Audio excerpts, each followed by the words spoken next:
Hello, hello. This is Louis Llanes with Market Coffee Talk. And today I have a special guest, Christy Shaffer, with me. Really excited to talk about the real estate market with her. But I want to welcome you to our show. And we just want to bring you some special knowledge and help you build your confidence, your security, peace of mind with your financial planning and in your investing. So this show is really designed to talk about all things financial. And you can ask questions if you want to. Christy is here to talk about the real estate market, specifically in Colorado. Now, I've known Christy for a long, long time, right, Long Christy? time. How long do you think I've known you? We known each other. Oh, 15 maybe? You think? 15 years? I would say at least, yeah. At Maybe, least. And at it least. could be more. It could be more. Yes. Yeah, because so we played music together. Now, so Christy is a wonderful singer. I'm not going to sing for you. No, she's not going to sing today, though. Oh, bummer. Singing real estate agent, okay. And a real estate agent, yeah. So, I mean, I've watched Christy. Christy is a real estate agent professional with Keller Williams. And I've watched her when she first got into business years ago and just took off like a skyrocket because for one simple reason, I think, and that is that she cares about her clients. And I've noticed that. And I've watched her work hard, doubly hard for people in the real estate market. And she's also keeping in tune with what's happening in the local market, which is really what I want to talk about today, because, we're getting, as financial advisors, we get questions about real estate on a daily basis. Yeah.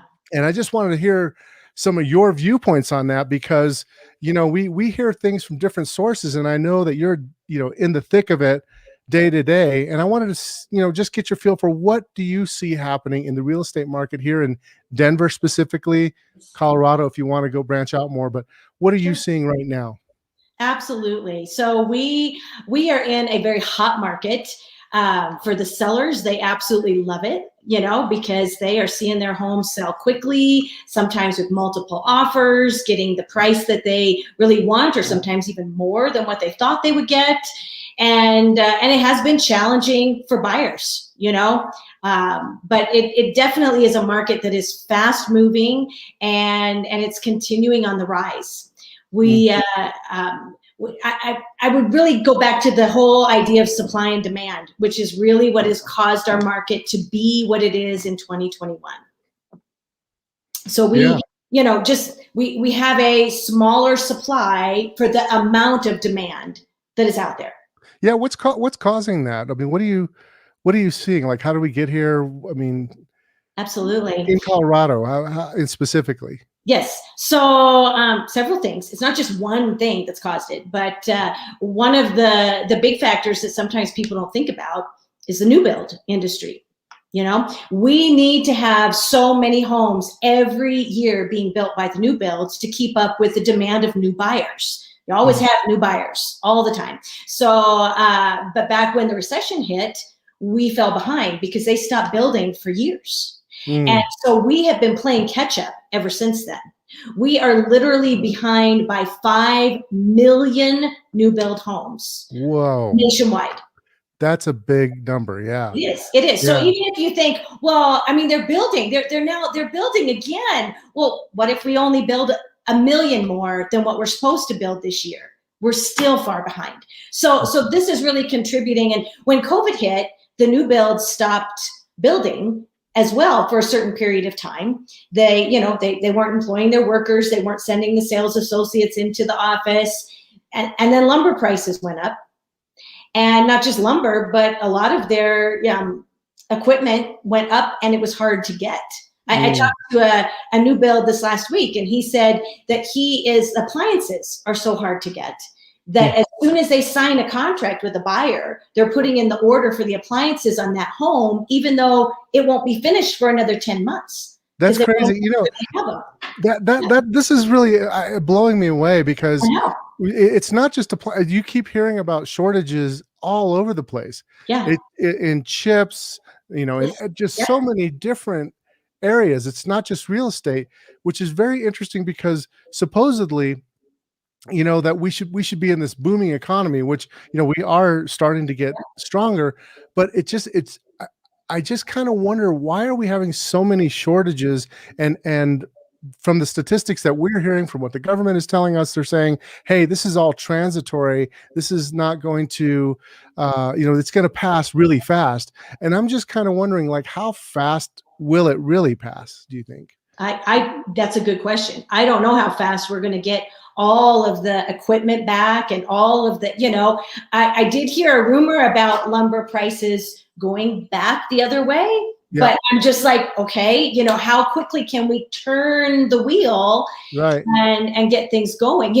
When they build a new build, they also have to get a permit, and some of those are piling up at the county. And so it slows down the process of getting, new builds built. Yeah, and I noticed that, like, down here in the South area, we saw quite a few, or we have been seeing quite a bit of new building, but yet I just keep seeing people that I know and clients, selling their house. We have one acquaintance that sold their house for over 100,000 over asking. Yeah. And this is a house that, I mean, the price changes have been ridiculous. Yeah. It's like, and I'm looking at that house and it's like, well, that, I mean, it's a nice house, but like, wow, I can't believe some of the prices that are clearing the market. And one of the things that we've been seeing too is we've had clients now that are getting, it's like the institutions are getting in the field now, like BlackRock's getting in, and we've had 2 clients who've actually had their houses bought by them.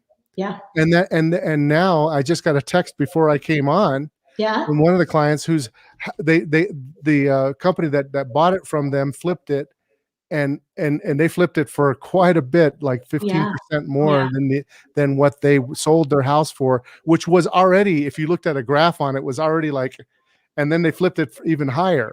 Yeah. Yep. You are seeing the investors come out, and they have money and they want real estate.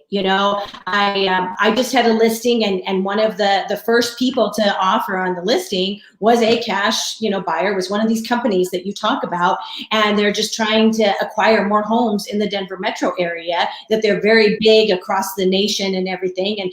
And they're just offering cash sight unseen and well over asking price. It's not even that the cash offer is less like we used to see. They're now being very competitive as well. Yeah, it's really strange. And I've been seeing more people leaving the state too for this reason. They're going, I can buy somewhere else. Mm-hmm. So let me tell you one of the questions that I hear like a lot. This is something that I hear a lot. I wanted to hear your take on it. Okay. I mean, to me, it's probably an easy question for you. To me, it's like, well, let me think about it. So people are saying like, hey, look, I really kind of want to sell my house. Right. I want to sell my house, but I really don't know where the heck to go. Where am I going to go? And how much updating should I do to my house, if any, if my house is like, what would you tell somebody who's saying, I'm thinking about selling my house, but I really don't know where the heck I would go?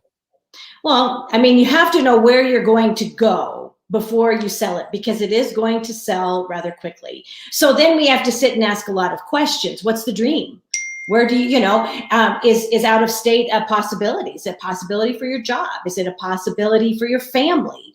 Or, is it that you've always wanted to be in this neighborhood or get the kids in this school district, and now's the time? Let's look at the home prices and see what we can do. As far as what you need to do to get your home ready, it is true that your home will sell probably in just about any condition, but to really get the top dollar and to really get the idea of the bidding war, again, still having it staged and clean and going through some of the other things that will take a house down at inspection and making sure we're all set with those are still important. Yeah, you still have to have that. The homes that are all like what I would call the HGTV, kind of pictures. Those are the ones that really drive the price up. Got it. So it does still pay to stage your house well. It's not like you could just like let it sit. You're not going to get top dollar. Maybe you'll get someone will buy it, but maybe you're not going to get your top dollar on it. Absolutely. And so when people are putting money in their houses to get it ready for sale, where is the biggest bang for the buck, where they'll get the most money usually? Sure. When they get their house? I mean, if you're looking at updating, kitchens and bathrooms are always huge, especially the master bath and the kitchen. People will walk into a home and they'll look at that. And if they don't see that it's updated already, they're already in their mind doing the dollar figures of how much am I going to have to spend to update this before I move in.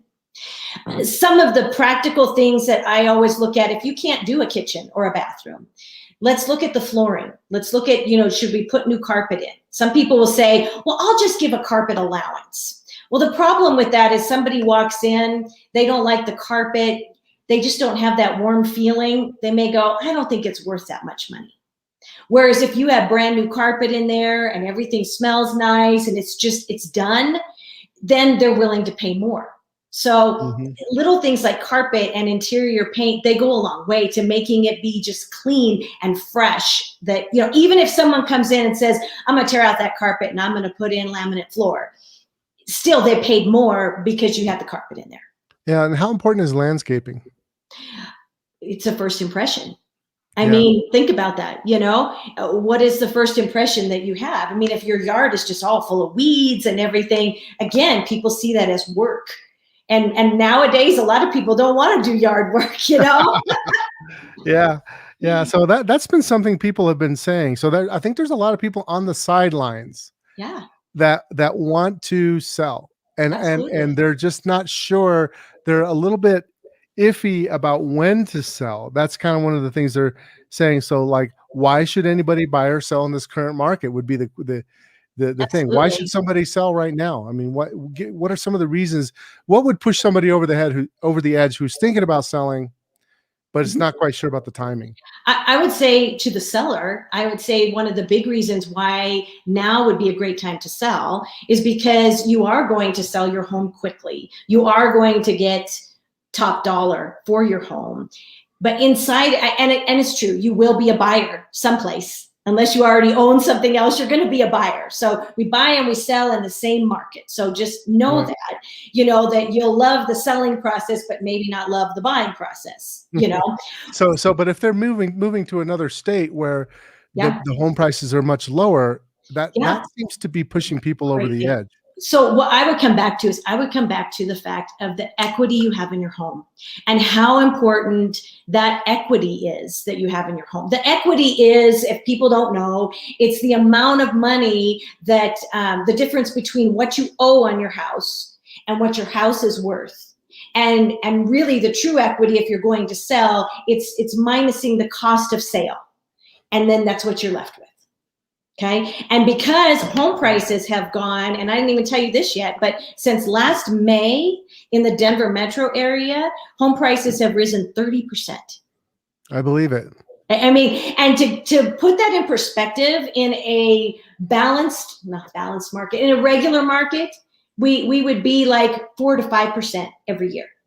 That's pretty normal. When you start looking back at all the charts of all the years and the prices, you can see 4 to 5% is kind of normal.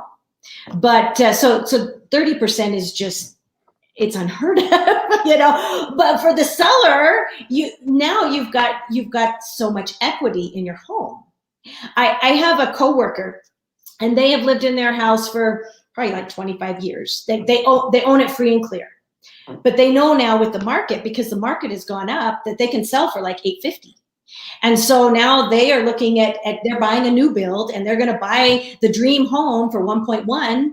And yes, they'll have a house payment, but because the interest rates are so low, they really aren't going to pay that much every month in order to get into the dream house. So they're using that equity to move up. So somebody could move up by taking a lot of the equity and then leverage some of that equity, but not a lot, but a little bit, and then they'd have a bit bigger, better house with that equity. So that's a good reason to sell if you're in that position. And I'm seeing some of that too. Another thing that I've been seeing lately. Go ahead. I have a client of mine that a year ago, he bought his place in 2012. And so that was a great time to buy because, house prices were very low then. But he sat in there till 2020. And when I showed him the numbers, I'm like, this is what your equity is. He just about cried. He was just like, how did this happen? I said, you made your payments every month and the market changed. And now you have this nest egg of equity. And so he sold his place. He went and bought a place out in Arizona, and he, you know, paid cash, and he has no payments anymore. So he's just loving it, you know? Yeah. You know, and not to shamelessly promote my book that's coming out in November, but Go for it. Just go for it. in my book, I talk about some of these scenarios, and that's probably the one I've seen the most is where people are going to another state and they're saving on their state tax. Yes. They're saving on the cost of living there, and the home prices also. They're getting a bigger home for less money, and their whole financial picture improves. And we've seen the difference in people's retirement plan. People are able to retire younger because of that.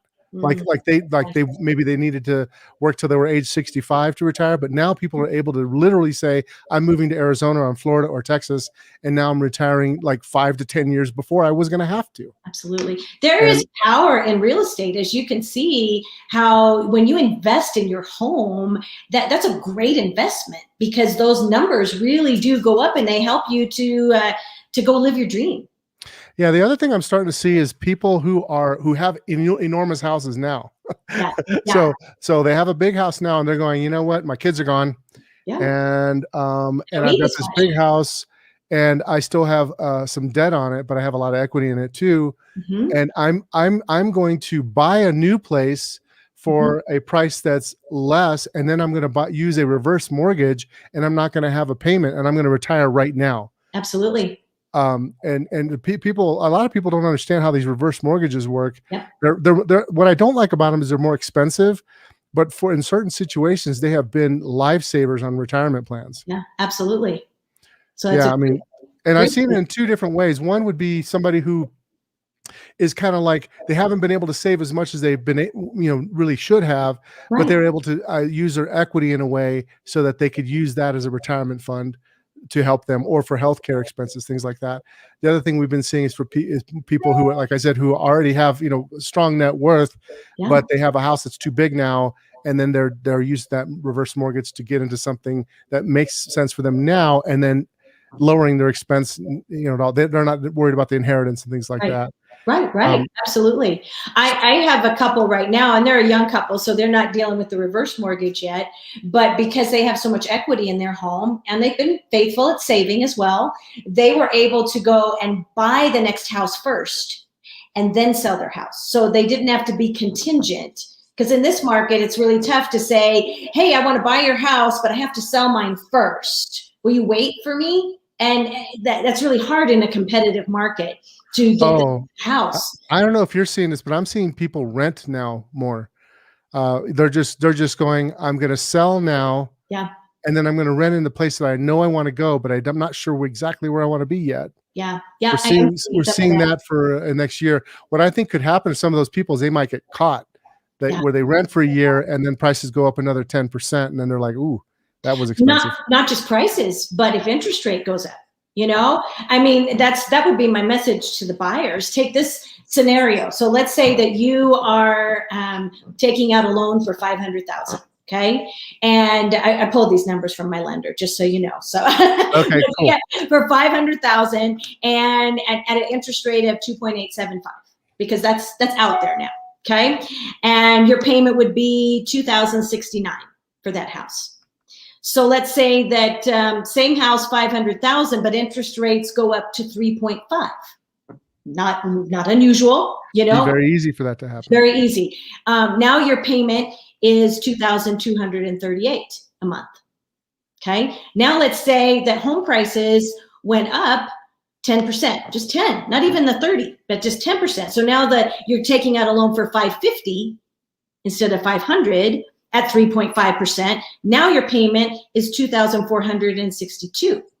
So now you're paying $400 more a month for the same exact house that if you had bought it a year before, bought it this year instead of next year, you wouldn't have that $400 a month. Yeah, it seems like the three things I'm seeing is either move up or move down. Yeah. Or there's a scenario where there's something about the house that's not right for them. It's like those three things seem to be the reasons most people are making the change. Either they're Sure. moving up or moving down, or there's something about the house itself that's not right. Yep. Yep. What what Absolutely. what would you say? Talking about interest rates again. I mean that's kind of my bailiwick. I'm in the interest rate world a lot. Yeah. Oh, of Um, course. I was just talking to JP Tremblay. I don't know if you've met JP. He I don't he have. he's an employee of my company. He's a team member. He's a chartered financial analyst. He Mhm. teaches investment management at the University of Denver master's level. Smart guy. Awesome. We have every week we talk about the markets, and we were talking about the three big things that the government decisions that the government has to make, and what does that mean for everybody financially, not only Yeah. stocks and bonds but real estate, the whole nine. And the three things that we see is number one is what is the government going to do with spending?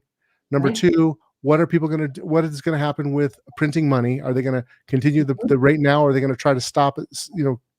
Settle Right. that down. And the third one is what are they going to do with redistribution of wealth, with taxes, and trying to move money around from that angle.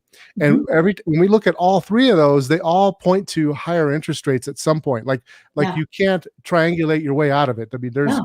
at some point we have negative real interest rates right now, and at some point that's got to change. So I think It that has part to. of the It just can't equation. stay where it is. It just, but we've had it this way for so long. I think people have gotten used to it and it's become the new norm. It wasn't that long ago. It was 4 or 5%. And if you said 4 or 5% today, people would freak out. I know. You Oh yeah, know? can you imagine? Yeah. Yeah. Yeah, we didn't even do that math. If we had done that math, I know that would be way over the top, and then if somebody has to keep their payment at 2,000 because their job and all of that, I can't pay, 24, that's going to totally stretch me. I got to pay 2,000. Well, now because of the house prices going up and the interest rate going up, now you're going to have to be looking at a less expensive home. Mhm. That $400,000 home instead of the $500,000 home, and you're kind of like, okay, I didn't like that one. Now, I mean, that one that's 4,000 next year, it's like 350 this year. So, Yeah, exactly. So who's buying these homes? I mean, I keep seeing the demographic numbers. I know you know better than I do, but like the millennials are getting jobs and they're buying more. they are. They're having more income. I mean, who is buying these houses? Who's the main? I see every age demographic. I know you and I have talked before about the millennials, and I do believe that the millennials are wanting to come in and own instead of just rent, and to really have that stability already. And I think that's great, But I also I see people of all ages. I laugh when people say, "Hey, I'm 55. This is going to be the last house. I'm never going to move again." Like, because you see people in their 60s and even their 70s and that are still moving. Yeah. Yeah, I made the opposite mistake where I lived in the same house for 17 years, and Mhm. if I could go back in time, I would have left a lot sooner. Yeah. So There's something about leveraging your equity. When my husband and I, when we were young people, we bought, where we could afford, and then we would sell it and make money and put that into the next house and move up that way. And, we didn't make more money at our jobs. Our houses made more money. So we were right. able to use that to our benefit. Yeah, you use other people's money to basically, and then you're also saving it down because as you're making your payment, your Yeah. principal is going down, and then that helps a lot of people. And I always think about this one client that gosh, I have had for years, gosh, going on 3 decades now, who bought real estate near where now you see a bunch of trains going down the highway, Hmm. a bunch of trains on 25. But Yeah. he owned real estate all along there. These homes were not, very, very modest homes, right? Yeah. And Yeah. he bought them in the 60s. And this guy is the guy who cut my hair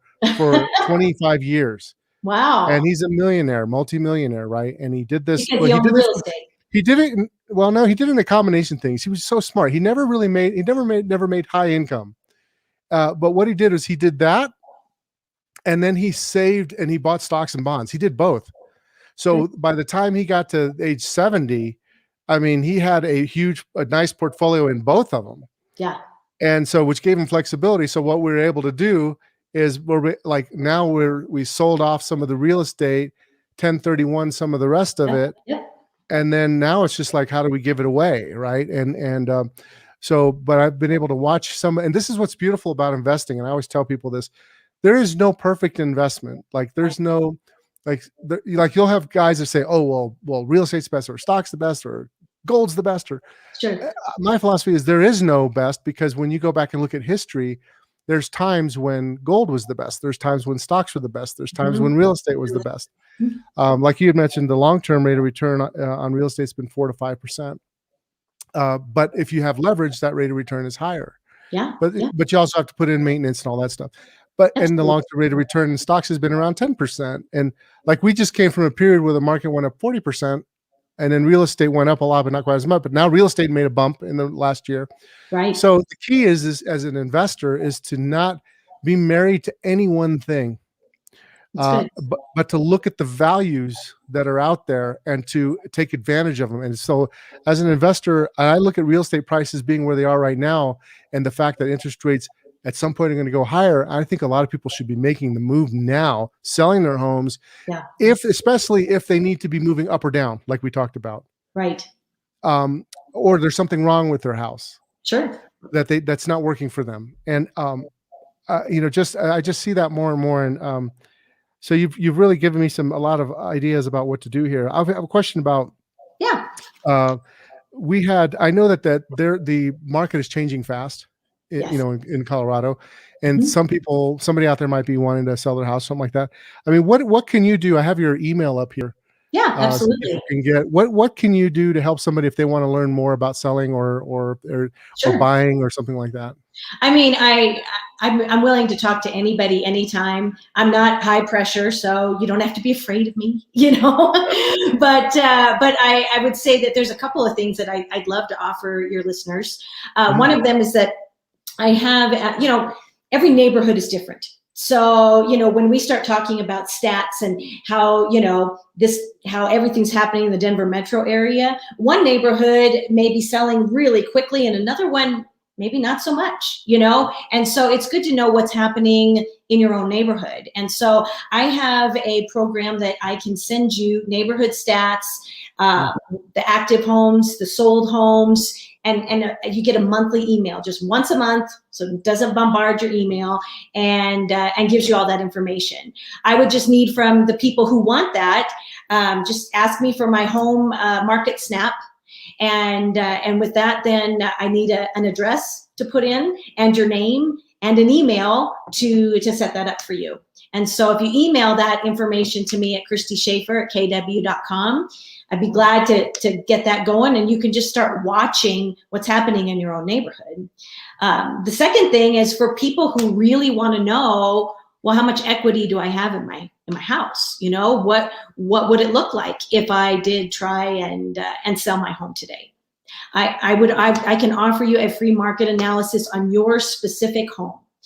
When you look at some of these sites that are out there, they're doing more of the algorithms, and they don't know what you've done in your home or what you haven't done in your home. So sometimes they are off one way or the other on some of these, a lot. I can go online and go, how much is my house worth? And try and figure that out. And they have to know that sometimes these things are way off. And so I like to ask more specific questions in order to, and if I can, to even see the home, so that I can get a better picture of what that home would be worth in today's market.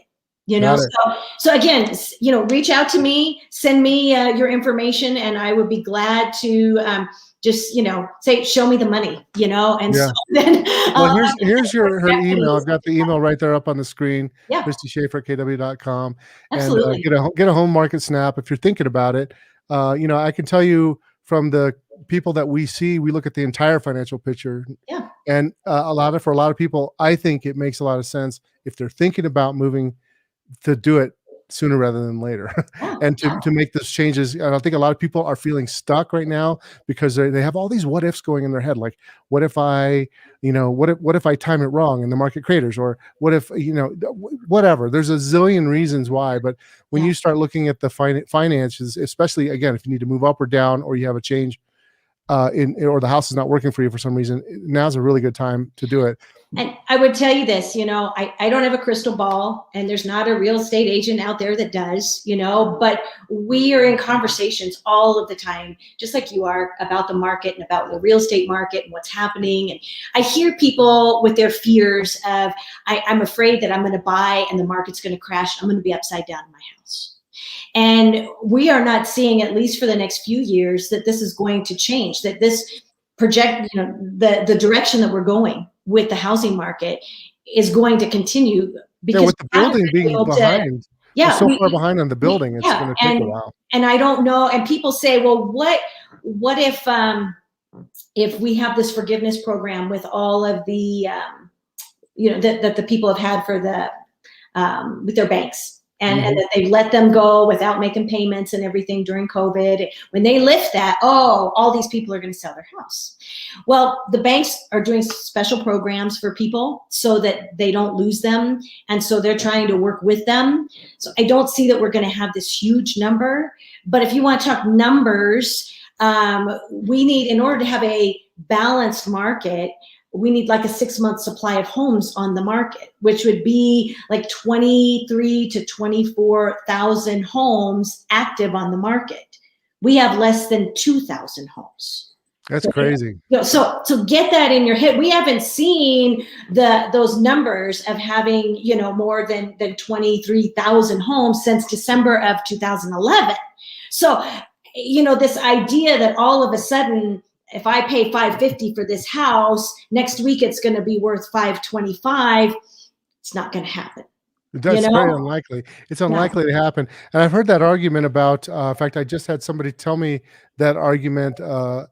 They believe that, well, there are certain economists that are saying, and these are kind of people that sell newsletters, right, that are basically throwing out the idea that after these programs are over, that somehow all these people are going to be upside down and they're just going to sell their house. I mean, that kind of thing has happened in the past, but I also think it's not taken into consideration that there's a lot of employment. Like, a lot of employers are trying to hire these people. So many people don't want to lose their house. And what they'll wind up doing is they'll wind up getting jobs. They have an incentive right now through September to not leave because of, government backing and all that. Right. But I think that's going to balance itself out. Government backing will go away. Employment starts going up, and these people are not going to just dump their homes. I actually don't see that happening. And even if they do, there's a lot of people, millennials out there, that want to buy homes. Absolutely. I mean, it's crazy. There's a lot of people who are renting right now that want to buy. Yeah. And I'd say the prices aren't going down. They're actually still going up. Jump on board. Now, we may not see that next year they're 30% higher than this year. I don't know what the percentage will be. I don't think it's 30. If it is 30, I guarantee you I'll be a seller. I will be a seller if they go up 30% from now. Yep. Everybody has a number. I had a past client of mine email me today, and she gave me a number. She said, when my house is worth this much, we'll be ready to sell. And so it's like, what's your number? What's funny is a lot of people think of this number, when it reaches this number, then I'll be ready to sell. But they're thinking in isolation, because what they don't realize is when that number gets to that number, whatever they're going to do also goes up by that same amount. And therefore you're not any better off unless you're moving down or up. Right. Like if you're moving to another state or something like that, we've seen huge improvement on people's net worth. Yep. But for people that are moving cross town, well, it depends. Like if you're moving from a higher area and they get more home for their value, more home because they're moving to another area where they get more home or something like that. I've seen that where, like, I won't mention areas, but areas where you can get more for your money. Absolutely. I've seen that, but well, this is really good, Christy. I appreciate you coming on and talking real estate. Have you come talk again more about real estate some other time. Absolutely. And keep us updated what's going on with these the Colorado real estate market. Absolutely. Thank you so much. Really appreciate it, Louis. Yeah, good to have you. I'm going to go ahead and end the broadcast. Good to see you, and we will talk to you later. All right. Take care.